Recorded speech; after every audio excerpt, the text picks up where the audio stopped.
Hello, beautiful people. Today I wanted to talk about traveling, which, obviously, because that's all I post about. I think I've never been more nervous to film a video in my entire life than I am right now. I wanted to make a video just how to travel as a broke college student. Over this last year, I have traveled more than I ever thought I would in my entire life, and I've just done this in this year. I don't know, it's been crazy, and I've gotten so many questions. How do you afford it? How do you feel safe traveling alone?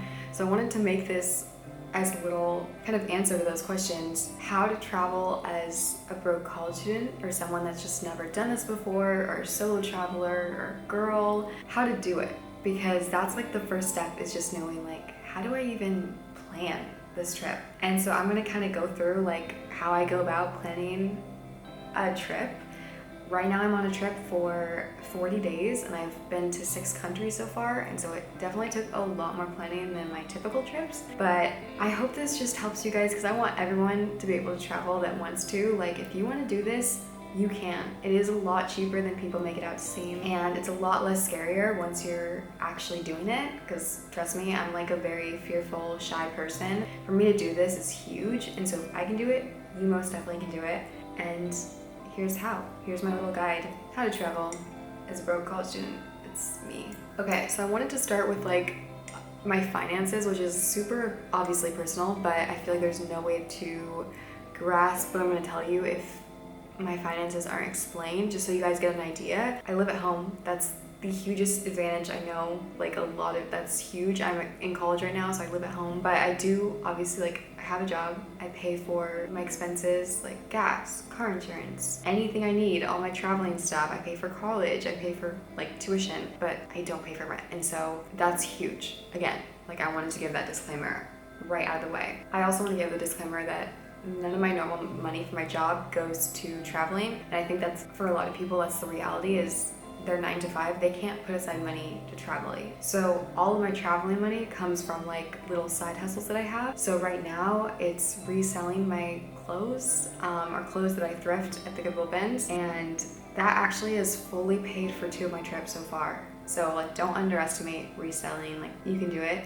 Selling my old textbooks. I do photography and videography on the side with my uncle's company. My tips from Starbucks, birthday money, cash, basically all the cash I get. That's my little traveling jar. I feel Tiana from Princess and the Frog, how she has that drawer of all little tips. That's me with my cash, because I just save it all. And I'm okay, this is for my next trip. Also, one of the hugest advantages for me recently has been credit card rewards. When I was 18, right away I got a credit card.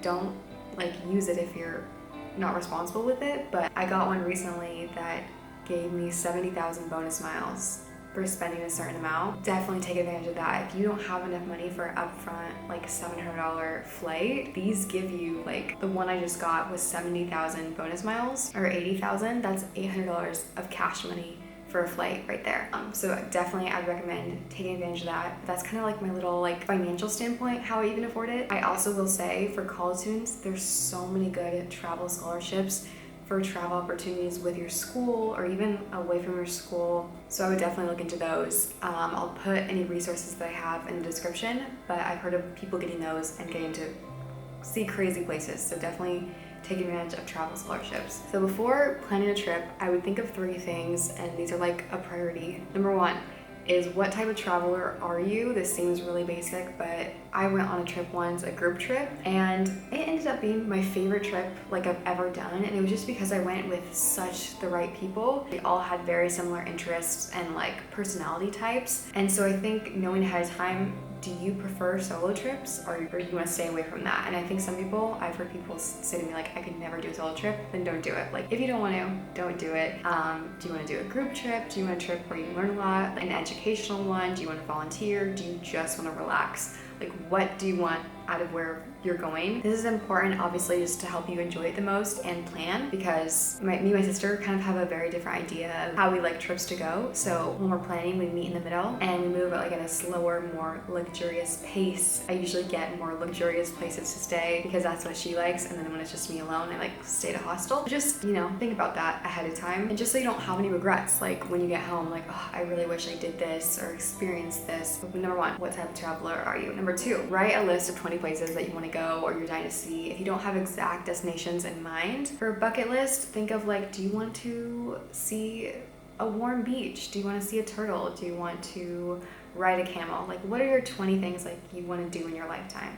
And then the third thing is to go through that list and find like the cheapest first, and that's where I would start. And by cheapest, I mean like when you convert USD to their currency, what is the best exchange rate? For example, like when I went to Indonesia, that was so cheap. Like a taxi ride or Uber ride would cost me like less than $1. My gorgeous hotel cost me $20 a night, and it was like a villa, breakfast in the morning, like it was gorgeous. So definitely think about where you're gonna get the most bang for your buck. Now it's time for planning, which is like my next step.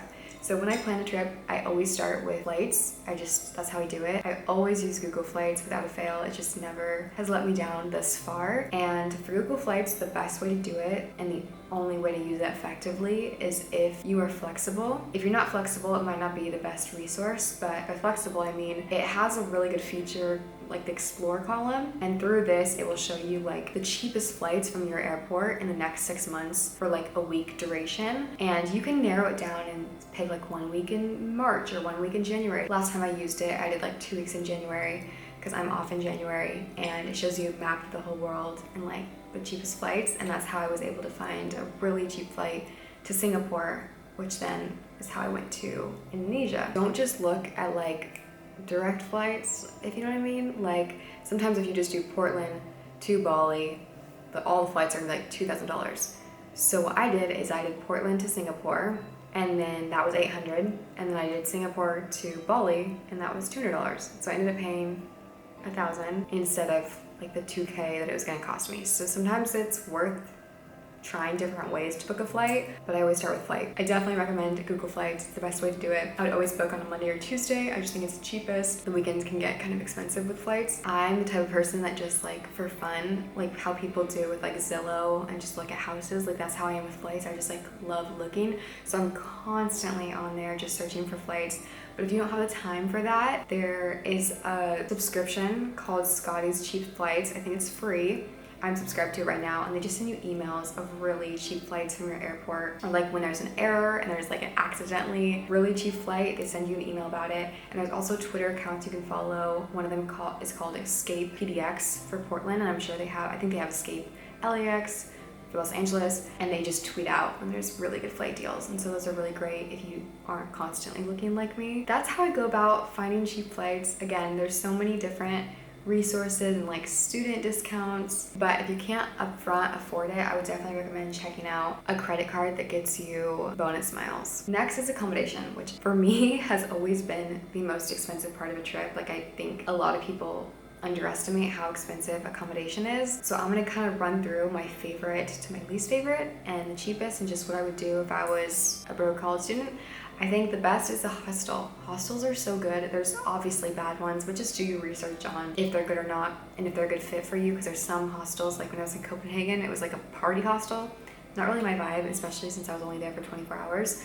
But if you're into that, that would be a great hostel for you. Hostels, if you've never stayed in one, are basically like dorms. It's like 20 or 5 or 4 or 6 or whatever random people in a room, and they have a shared kitchen, shared laundry services, usually shared like hangout areas. And I've only so far gotten dorms with like girls, like you can book ahead of time if you want like co-ed or girls or boys, and I've loved them. I think obviously there's like a lack of privacy and you don't always get the best sleep, but for the money, it's definitely worth it. Like in Barcelona, I stayed for 5 days in a hostel, and I think I paid like $180. Barcelona is pretty expensive, so that was like a really good deal. And I think for Iceland, I paid $100 for 3 or 4 nights in a hostel. Copenhagen, I paid $50 for a night. And especially if you do hostels in Asia, they'll probably be like $10 a night. So They're definitely really good deals, and it's a great way to save money and meet people. Number 2 is Airbnb. I feel like Airbnb is a great option. It's usually actually cheaper in Europe than hotels, which is weird because in the US it's kind of opposite. I actually like the option on Airbnb where you can just rent out a room. I've done that in Portugal and I loved it. I stayed with a girl host and we did like laundry together. It was just a really cool experience to be with a local, and it was also cheaper than a hotel. So it was great. And she gave me a lot of good tips about the city and like events going on. So I just think it's super fun, and that's kind of like my second favorite. Third favorite would have to be hotels. I just don't like them anymore. Recently, the last couple times I've stayed at them, I just don't feel safe. I feel a lot safer in a hostel where there's like multiple girls in my room versus just me alone. I just haven't loved hotels recently, and they're the most expensive, so I will do it. It's just not my favorite. The last option, I guess I should explain what Trusted House Sitters is. Basically, it is where you sign up because you want to watch someone's animals in their house because you need a place to stay, and these people with the houses sign up because they need their animals watched. And so it's like a mutual benefit. You each pay $100 a year for this like background check and just to make sure it's legit, and then they will have listings of their animals and houses and the dates that they need them watched, and you apply for them. I did it once in Portland. I didn't love it. I just feel like you don't get a lot of time to like explore, but if you're balling on a budget, it'd be great because it is only $100 a year, so you could watch a million houses and not even pay rent. You just live at these jobs for a full year. But I just feel like it's a lot of responsibility for me right now because I'm only able to take short-term trips, so I didn't love it, but it could work great for you. And there's options like World Packers is only at the bottom of my list because I haven't tried it yet. But it's basically just where you volunteer in exchange for a place to stay. I've seen really cool people that have done it and have really cool opportunities. So I think it's a great option, again, if you're balling on a budget. And there's also different other volunteer ones. I think like Plan My Gap Year is one of them. I know Hope Something does a volunteer program. I'll try to link those down below so you guys can look into them. But there's so many different ways to travel and kind of get your accommodation paid for in exchange for work. I just haven't tried them yet, but I think, again, they're a great way if you want to save money. After I book accommodation and obviously the flight, then it's time to plan logistics. Every place you go to obviously has a different way of transportation that would be the most efficient. For example, when I went to Iceland, they don't have trains, and I think it's so crucial there to rent a car. I did that, and it was my first time ever driving outside of the country that I'm from, but I loved it. I loved the freedom, and just there's so much natural beauty there, like waterfalls and stuff, that I would really only be able to get to with a car. And so I think for that location, that was a necessity. Versus the rest of Europe, I love trains and buses. Like, I'm a huge public transport person. I love it. It's really cheap and it takes the responsibility off of you for driving. I don't know. I love it. And so I would just definitely, no matter where you're going, just really research that. Even if you think like, oh, I'm just gonna get a taxi, I'm just gonna get an Uber, like there's not Ubers in every country. In Indonesia, there was an app called Grab, and it kind of works similar to Uber. So I downloaded that, made sure I had the right number and SIM card and everything. So when you're planning a trip, just don't neglect the little details. I'm insane, and so I have a whole Google spreadsheet for my family with all the locations, all the phone numbers of where I'm staying, all the little details so that they have that as a reference, and I make a PowerPoint, which is so cringy, but just knowing all of that stuff ahead of time, the address of the train station, how far is it from where you're located, game changer. And I've heard so many taxi scary stories of people getting like upcharged, so I would definitely like look into how you're planning to get around and how far away like a train station is from your accommodation, because in Italy my train station was 30 minutes away from where I was staying. So every day I had to walk 30 minutes, and in like really hot weather, and it was just not it. So definitely location is everything. So kind of think of that when you're planning your trip. If you're planning this trip solo and you're a girl, there's a couple extra precautions that I have taken that I just think are super important. I think I'm gonna make like a whole other video on how I stay safe as a solo girl traveler.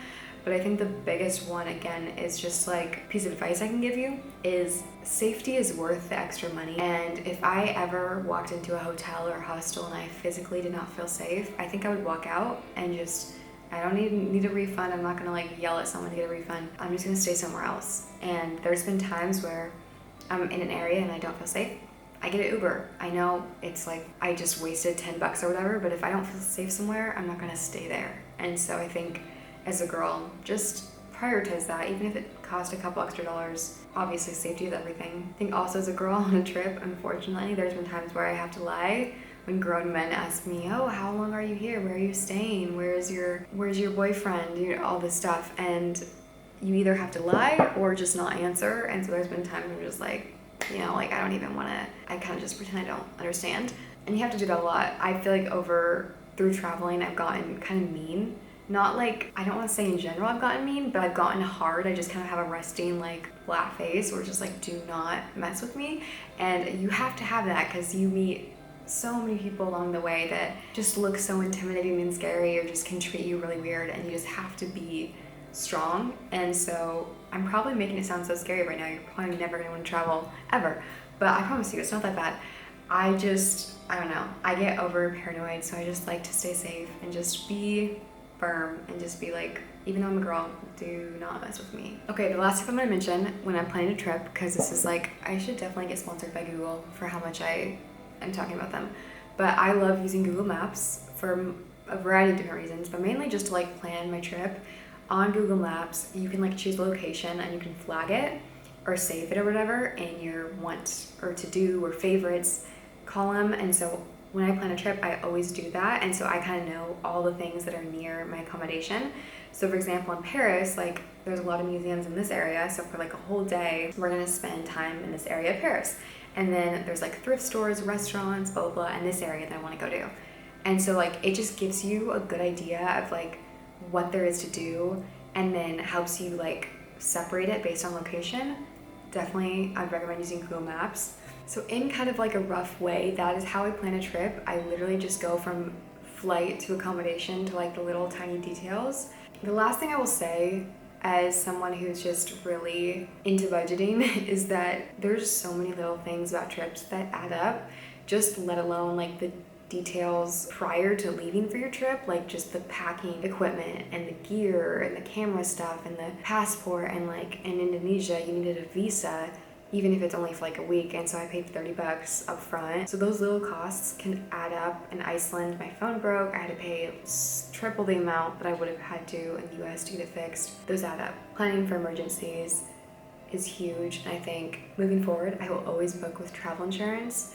I think I heard a quote recently, like if you can afford travel insurance, you can't afford to travel. And I'm gonna take that with me moving forward. I'm always gonna get travel insurance. So that is kind of my tips, guys. That is how I plan a trip. And let me know if you have any questions or if I left anything out.